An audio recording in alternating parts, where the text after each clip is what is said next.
Oh, good morning. So yesterday was Family Day, and I hope everybody got a chance to do something a little special with your family, your kids, your parents, extended family, whatever. And I typically just work with couples, but on reflection, who's the biggest influence on kids? Obviously, it's the parents. So I think the best thing any couple can do for their family, for their children, is have a great relationship. And like I said, we know the tools are available to have that. But given that, I'm going to share a little bit about parenting. And I'm not an expert on parenting, believe me. But before I trained with Harville, I did my master's in counseling psychology at the Alfred Adler Institute of Professional Psychology in Chicago. And one of the key tenets of Adler's individual psychology is his recognition of the importance of human society. All right, he called it social interest. We have to be interested. We're always in a relationship, and part of our health is to be involved with others. And for him, it starts with children and parenting.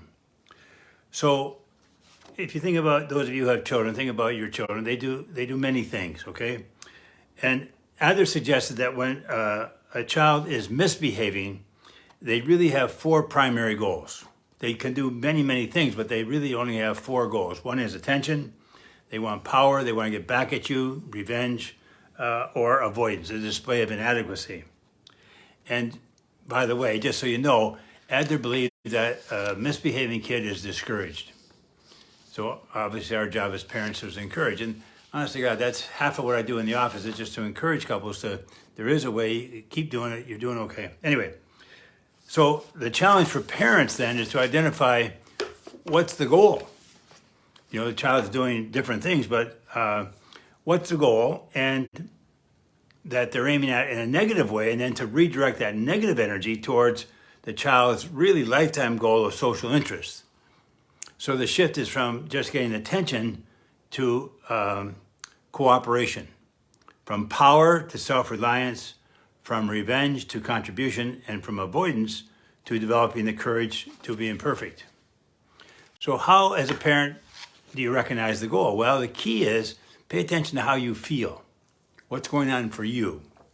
And for example, if you just feel, if you're irritated, they're bugging you, it's annoying, the child's goal is probably attention. You know, and often think about it, the child will stop doing what they're doing, you tell them, but then they start up again. But if you feel angry or you're challenged, you want to be right, you want to win, then you're probably in a power struggle with your child.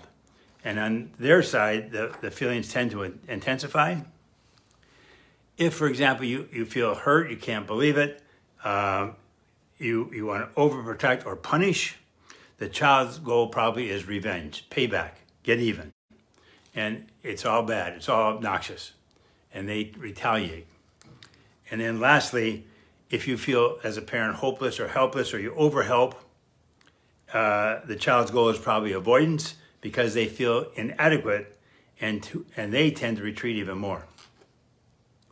So for parents out there, if I would recommend the book by Rudolf Dreikurs called Children, the Challenge. It's an older book now, but he was Adler's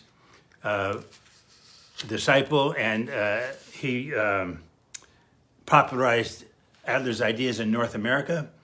And he, in the book, The Children Challenge, lots of examples and suggestions for dealing with each of the four goals. But what I'm going to do right now is I'm just going to take the first goal, attention, and sort of walk you through it more systematically and see if the way Adler and Dreikurs understand the child's behavior, see if it makes sense to you. So remember, this is a mistaken goal of attention. So the child's belief is they only count when they're noticed. They feel insecure and alienated, and so their negative goal is to get attention. You as the adult, you feel irritated and annoyed, you've told them to stop, and they stop, and then they start again. You remind them, and the child's response is to stop temporarily, but then often they keep going. So now here's where Adler's specific philosophy of life and his concept of social interest enters. And social interest is the capacity to give and take. And Adler's contention is, as humans, we want to connect, to know we are capable, that we do count, and we have self-worth and self-esteem. So given that, if the child's mistaken goal is to just get attention, if you think about what he really wants, they want to connect, all right? Which is what we want to do as humans. So as a parent, then you want to use your influence, not lose it. And so constructive alternatives, when the child's goal is attention, is simply to replace negative attention with positive attention, ignore it and leave, say it once and act, touch, nonverbal signals that you've arranged with the child, decide what you will do and then do it, or set up routines. And I remember, this is way back, but you know how when you're driving somewhere and the kids they're making a lot of noise and you say, hey, shh, quiet, and they stop for a while and then they start up again. So we said, okay, you know, if I have to tell you again, we're turning around and going home, which we did. But then you as a parent, you have to be willing to do what you say you're going to do. But it's deciding what you're going to do and then act. Say it once and act. Plan activities together, special time, give full attention and contract. Don't ignore the child, ignore the misbehavior, and teach self-sufficiency. And like I say, in Dreiker's books, lots and lots of examples of how to deal with the 4 goals. Anyway, but if you can do that, then the child does learn and starts to understand that they do have a place. They feel connected, and they learn to cooperate. All right? So the child's belief is, I have a place, I feel secure, I belong, and their positive goal is to cooperate with the bigger picture, the social interest. So like I said, I'm not an expert on parenting, but I know there's information out there that can help you. And I'm biased, just like I'm biased towards Hendricks regarding relationships. I'm biased towards Adler. His ideas on parenting, education, counseling, they're brilliant.